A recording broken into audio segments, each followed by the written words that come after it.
My mom, she's in the medical field. There were a lot of long nights, overnights on call, that sort of thing. So I'd see how hard they worked and how they'd been able to provide, but I had also heard that people had been able to create similar results without necessarily sacrificing as much of their time a lot of times. That had always sparked an interest in me. I'm building more of a health and wellness based e-commerce business. It's called Ofori Global, interviewing people skills, things that I built up even in my journalism career, as well as I got my start in business to help to ease that transition. I think a big part of it is being able to think about, claim, believe in what it is that you want out there. None of those things are going to happen without the work.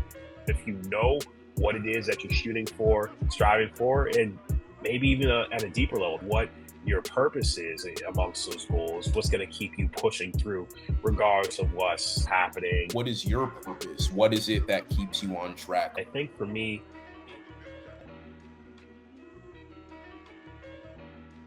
What if you owned an NBA team, owned multiple mansions, had a Lamborghini, had the opportunity to travel the world with your loved ones?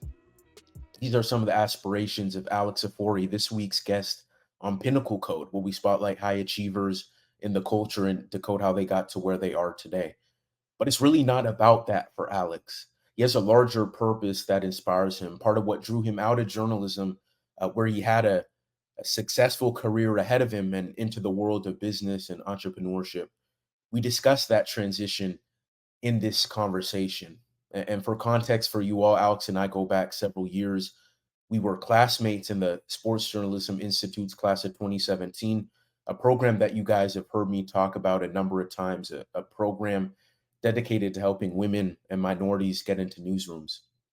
So it was great to catch up with Alex, and but I hope for you all, for you all watching it and listening, that through his journey, you guys are able to extract some game and apply it to your own story. So without any further ado, let's go. I kind of want to start with the business for you, right? Because that transition you made, you were in the Sports Journalism Institute with me, like I said, pretty prestigious program, right? Only 12 students in the country get into that every year. You were one of them. If I remember correctly, through that, you interned with Major League Baseball, got to cover the NFL and NBA for a couple different news outlets. I know by 2020 or so, you were at ESPN. You were working as a production assistant, but that was your last job in sports journalism. So 4 years ago, why was that? yeah. So, I mean, for me, obviously, sports, had always been a passion, right? Whether it was playing it earlier on and then, yeah, moving on to studying journalism and covering it, right? So, yeah, I mean, and that journey started, like you said, with SJI, then over to MLB and ESPN after that. And it was all, a very great and rich experience throughout it. I think I just had found at the time, you know, partially looking at a lot of the things that I wanted to do and pursuits and interests that I had, in life, whether it be in business and other areas, kind of putting myself in a position where there was a little bit more, I guess, flexibility.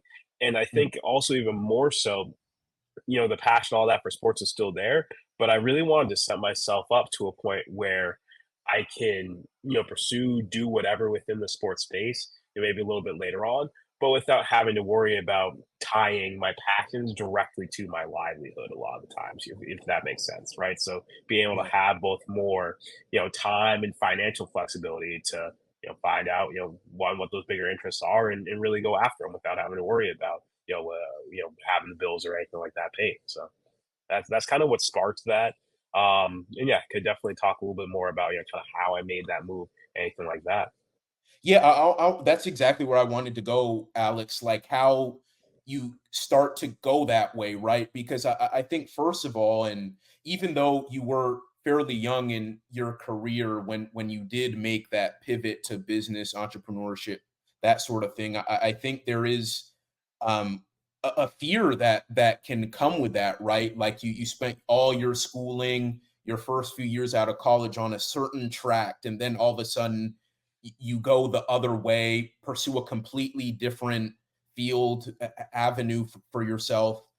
Um, I guess first of all, what gave you the confidence to kind of maybe overcome whatever fear was there, and then what exactly were the first steps you were able to take to start migrating in that direction? Mhm.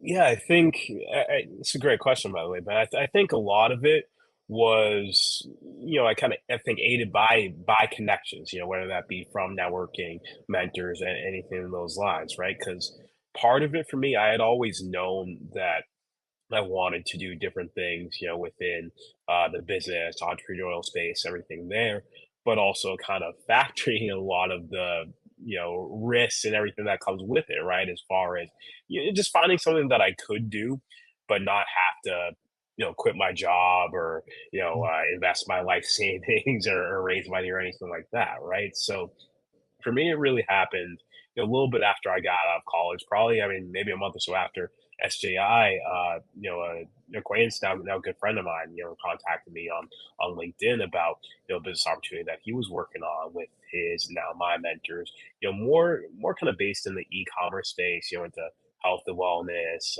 sports nutrition, and even just basic consumable goods, right? And for me, I'd always been big again on sports, fitness, going to the gym, all that. So it was kind of easy transition to get that going there. So I actually, even when I was working, within journalism, that's kind of when I started my entrepreneurial journey as well, right? Kind of doing those alongside the way in tandem. And then as far as the switch for things on the career side, right, it was looking at, again, what I could do where I could, build up a lot of different skill sets that would aid me, I think, in whatever kind of path I chose to go for the rest of my career and continuing to build on that, right? As well as, finding out more about different growing spaces and kind of expanding my horizons a bit, right? So again, for me, I made the transition from, ESPN, sports journalism, that space over more to tech software, right? Part of that was a lot of the different growth that I had seen going on within that space. I'd always been interested, by different innovations, things like that going on, in the world, right? And everything that have been happening with that and continues to happen, with even today, talking about AI, all the different things going on there. So I had a few friends, in Boston in the space already as well, which I think helped with that kind of, talking to them a little bit more about how they made their way into the space, what they thought of it, how they were kind of able to navigate that, and then from and even getting recommendations, from some of my mentors that I was working with, and on other ventures, right? Seeing what was out there that I could kind of make that switch, that I'd be equipped to do, or again, building up different skills that were useful. So with that, I applied to a few, different jobs, different programs, things like that, and I got into this program called Launch Source, actually, where what they do essentially is they help to place young professionals, fresh graduates into the software space in those more kind of sales, business development roles. So Mhm. again, when I applied, I didn't know it was that. It looks like a job when I applied for it, right? But I put my thing in there. They do different interview days, things like that, and then from there, I was really able to, you know, eventually secure a couple offers from that. I think the main thing to do with a big part of that was just, general kind of interviewing, people skills, things that I had built up, even in my journalism career, as well as, as I got my start in business, right, to help to ease that transition. Because at the end of the day, whether it's looking at sales or even any kind of leadership position, right? It's about having those different people skills, relating to people, and being able to position yourself well for whatever's going on in front of you. Um, and again, that applies anywhere, even going back to journalism, right? You got to explain to say an athlete or whoever why you'd be the right person to tell their story to get those points across. So just transferring those skill sets over, and again building up in a space like sales, right, where at the end of the day, that's the driving force for any company, any business, anything you're working with. So building that up too.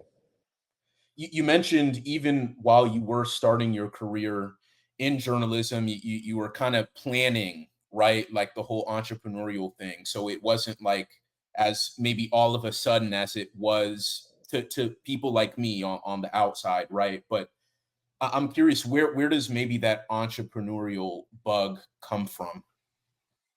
So I think really going back, I mean, maybe even to growing up or when I was going to school, that sort of process, right? It was a couple things. It was one, seeing, I think a lot of my parents and their work ethic, right?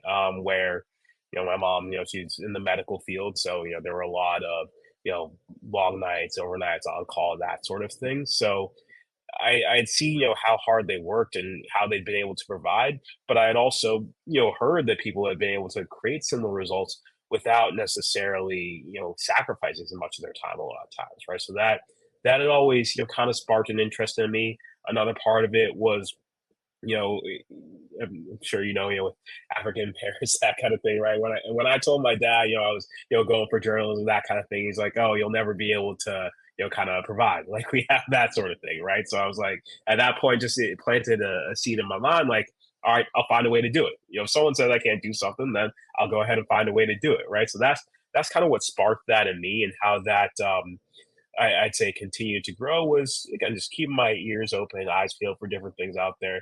Obviously, when I was in school, I was still a little bit more focused on internships, things like that. But even after I got out of high school, there was like a little more of like a quick sales gig that I picked up there. Was able to have some success with, but then obviously focused a little bit more on getting my internships, that kind of thing in journalism. So knowing that I had kind of that motivation into that foundation back in there within, at least a part of business that I could call back to as things came about later in my life and career. And to Alex, to go back to your parents for a second, I know your dad is from Ghana. Is your mom also from Ghana, or was it? I want to say Panama, or So yeah, so my mom's from so she grew up in Brooklyn, right? But both her parents are from Panama, correct? got it. Okay. So, but still, like two immigrant parents, right? So I mean, Mhm. I guess we all kind of know kind of how that narrative goes, just in terms of being second generation, growing up in the U.S., like the understanding of the sacrifices your parents may have made.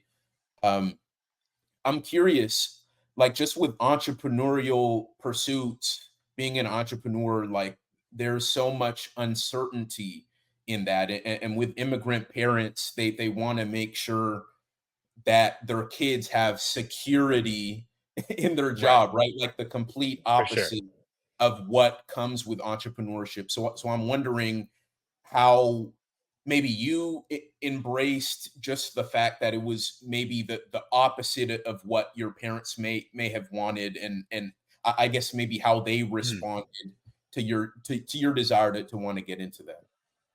Right. I mean, like you said, it's different, certainly from what they may have wanted or have, kind of perceived things in my path going, right? But I also think it was good because still in general they were, they're willing to let me make my own decisions as a man, that kind of thing, right? Even though maybe they weren't necessarily the biggest fans, in terms of pursuing, say, business endeavors alongside a career, that kind of thing. And it's understandable, right? Because from their experience, again, they know and did the best with what they had, the resources and opportunities they were given, right? But they haven't, gone and built a business, done that kind of thing, right? So they're, with the uncertainty come with that, they don't know kind of the ups and downs, things like that that can come with it, right? So it's completely understandable where any of their kind of skepticism and concerns come from. So for me, it was first about, and still is, going out and continuing to show them results at that I can continue to progress and do well in my career, that I can also succeed and be profitable in business, right? So that's obviously an ongoing kind of day-to-day thing with them, right? But I think the thing that I guess reflects most and even wins them over most and has things stay cordial is just again continuing to work on myself in a lot of different areas. Whether that be improving myself through personal development, reading, and just picking up better habits in general that have helped me to build myself, my personality, my business skill set, and my confidence. I think a lot of that, especially earlier on in my business journey, like early in my career, all that, I mean, it was, yeah, it was a little tough because I didn't really think like a business owner, and confidence, being self conscious, all that. That was definitely more of an issue that I had even through high school, earlier in my career, that kind of thing. So again, it came back to leaning on both mentors that were a little further along the way that could give me some more perspective, as well as working on that personal development side of things through reading different books, looking at different resources, listening to podcasts, self-talk, and continuing to build myself up so I can withstand all the crazy things, of course, that come along the way. So Alex, you're a business development representative at CyberArk, right? So that's a cybersecurity company. So I guess how does that fit into you being an entrepreneur? Are you building up something on the side? Because I mean, that's obviously a corporate structure within Mhm. which you work. That's not your company. So I'm Right. curious, like how all that fits in. Are you building something on the side as you continue to gain skills and whatnot through that cybersecurity company? How does that work?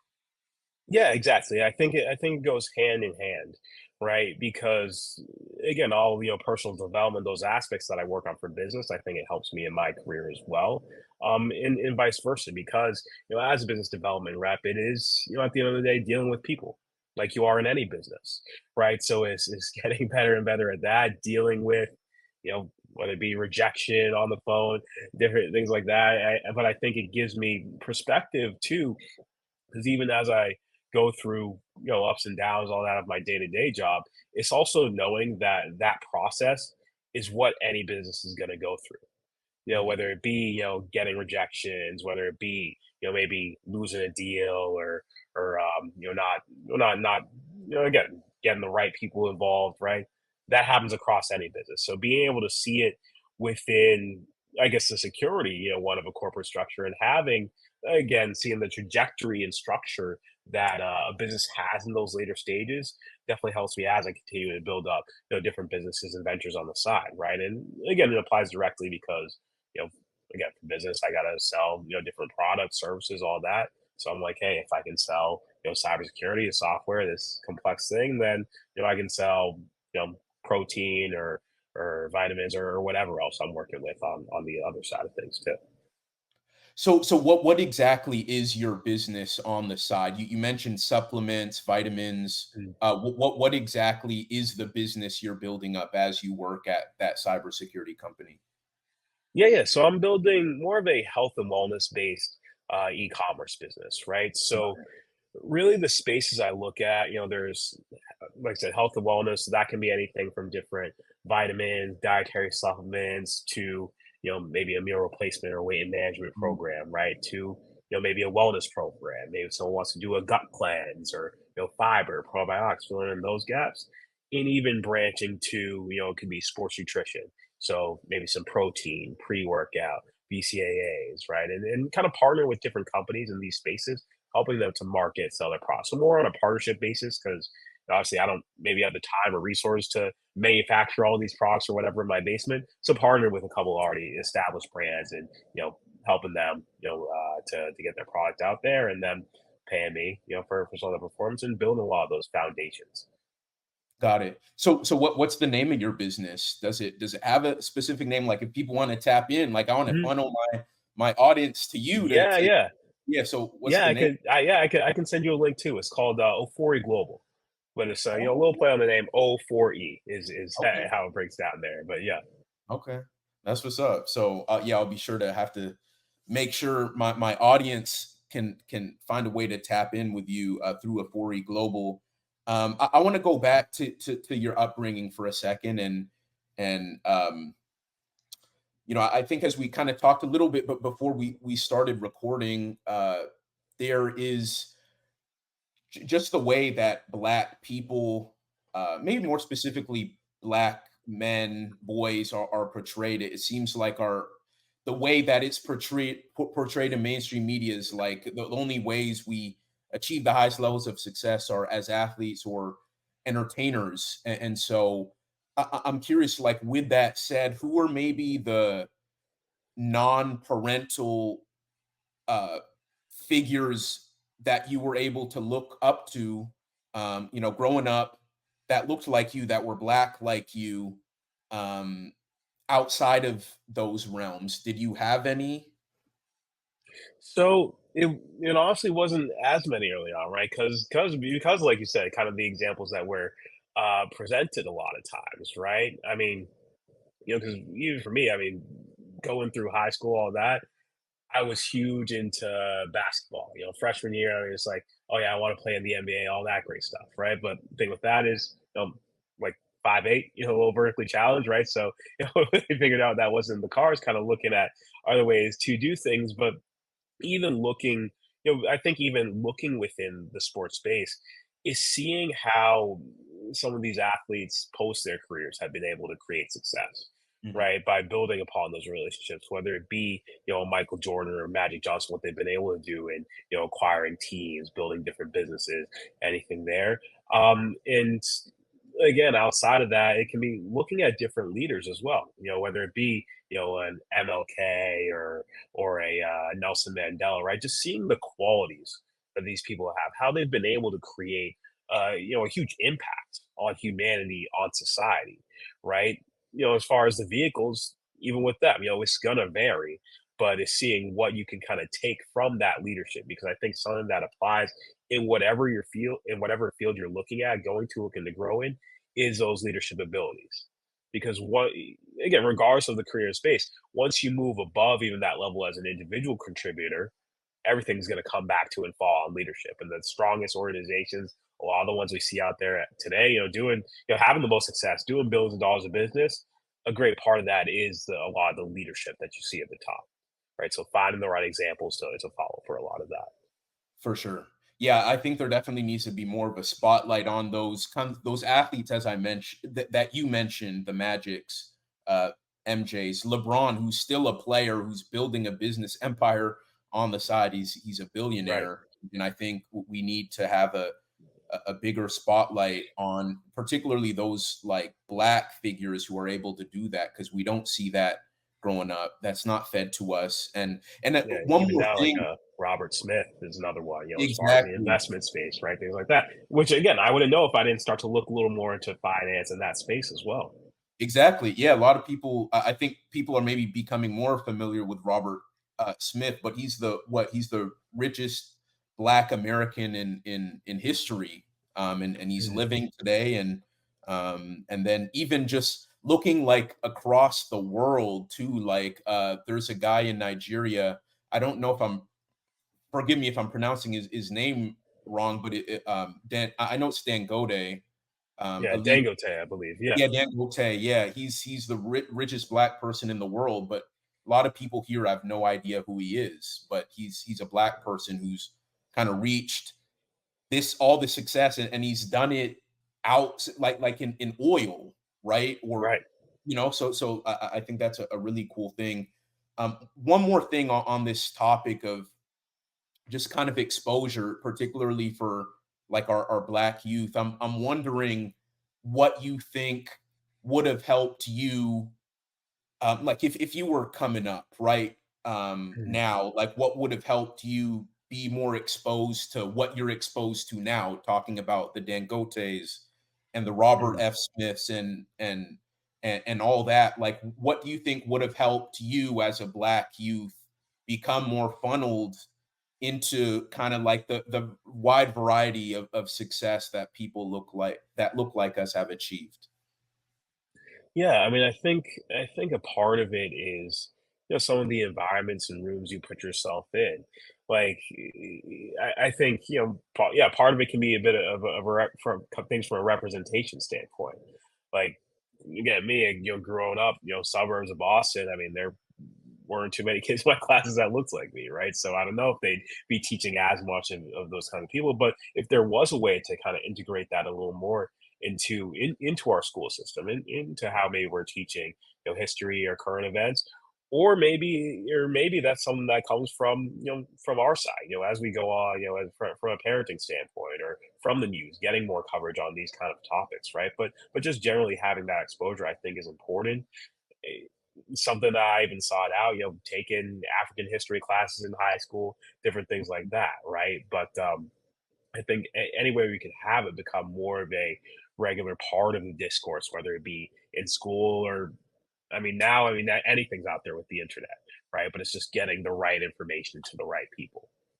Yeah. I just think it's so fascinating, and kind of my last point on this topic, just because, like, kind of like you, I grew up in the suburbs, particularly in Seattle, Washington, and I was like one of the only kind of black kids in the area I came up in. But it's Yeah. so interesting that even like black youth, like in the inner cities, or kind of lower socioeconomic backgrounds, it's like they see the same images of like black success that black kids coming up in the suburbs see. Like, even though we have more, maybe more resources, have better education, better schooling, it's still like it doesn't matter kind of where you grew up in the US. Mhm. It's like if you're black, it's like you can be LeBron or you could be Usher, and like that's it. I just Right. think that's so interesting. Um, Yeah, I think part of it, I mean, yeah, maybe it's what, marketing, how all those things are put across to us too. exa- Um, because yeah, I mean, even if you look at like, the Dangote or Robert Smith, all that, it's not like they, have all the, kind of flashy things as often that we're seeing maybe with entertainers that they glamorize.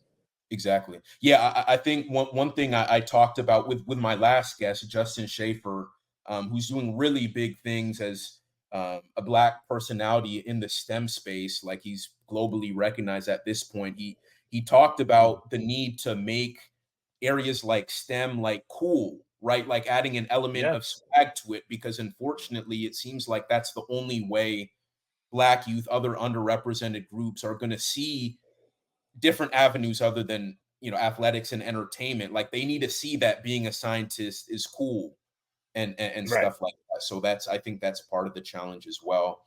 um but Alex, to kind of move on, and being the journalist I am, I do my homework on all my guests, and do my research, and just going through your LinkedIn, I just think it was so interesting that, like, your profile, it says like you want to own a Lamborghini, you want to own multiple mansions, uh you want to be able to travel the world with your loved ones, you want to own an NBA team.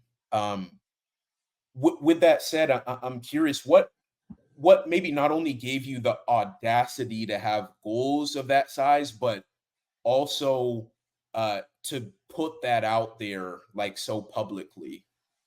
Mhm. Yeah, I mean, I think really from a foundational standpoint, dreams are huge, right? Having I think big goals or aspirations, right? The way I look at it, right, is there's people out there that have these things, and they're not, made any different than you or I. We all come from the same place at the end of the day, right? But it's really about, I think a big part of it is being able to, think about, claim, believe in what it is that you want out there, right? I think just by putting it out there, yeah. I mean, obviously, it can be, uh, maybe a bit daunting, right? To have people say, what you're aiming for, goals, anything like that, right? But I also think it's in a way it's a way to hold you accountable, right? Because none of those things are going to happen without the work, without the consistency, work ethic, put in every day, and I think whatever endeavor it is you're going into, but particularly in business, it's not going to be easy every day. It's not going to be sunshine and roses, all that, right? But if you know what it is that you're shooting for, striving for, and maybe even at a deeper level, kind of what your purpose is amongst those goals, right? Then that's what's going to keep you pushing through, regardless of what's happening. Getting this rejection, feeling down, anything like that, family issues. That's all part of it. That's life. That's going to happen regardless of whether we aim high or low, right? Mhm. But I mean, if you set no goals or low goals, yeah, sure you'll hit it, but that'll almost do more damage. And I think a lot of times where we see things start to level off or even decline, we see it with celebrities all the time, right? I think a lot of their success even comes back to at one point they had these goals of getting to where they are, but there always should be something that you are striving for because when there's nothing more to push for, when you quote unquote arrived, the motivation drops off completely.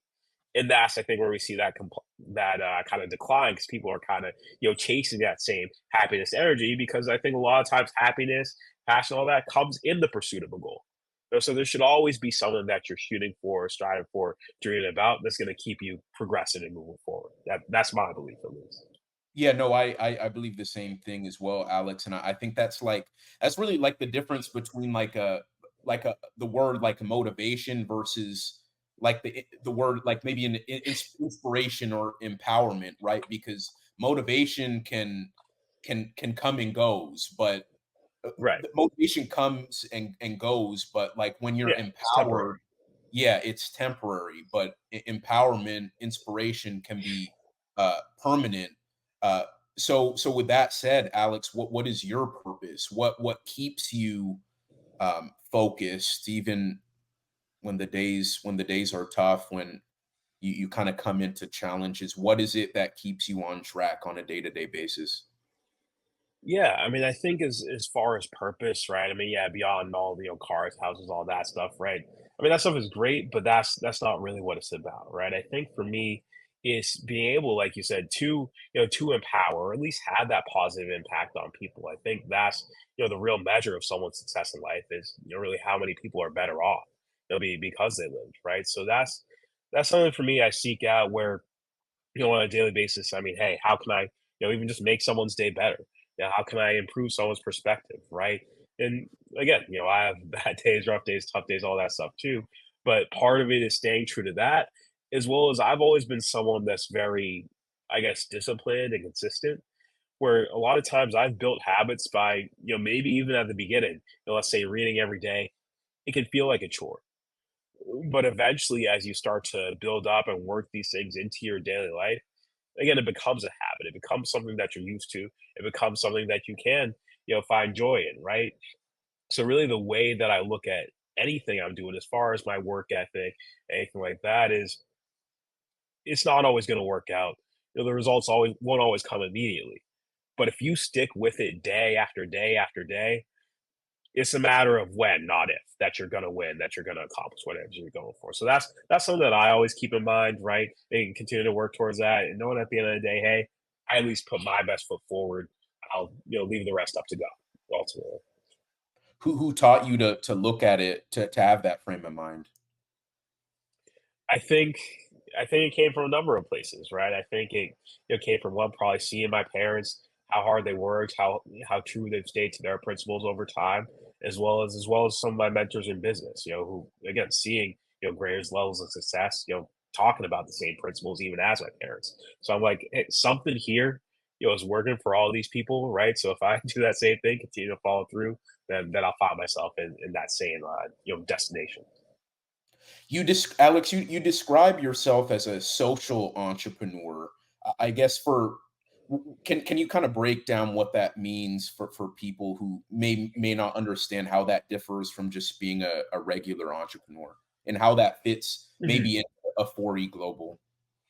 Yeah, exactly. So a lot of times you can break down social entrepreneurship into looking at where, maybe where sort of the money of a business is going, or maybe, for example, Tom's, where it's going directly to a particular cause, right? For me, it's a little bit different how I, kind of view and maybe leverage that, right?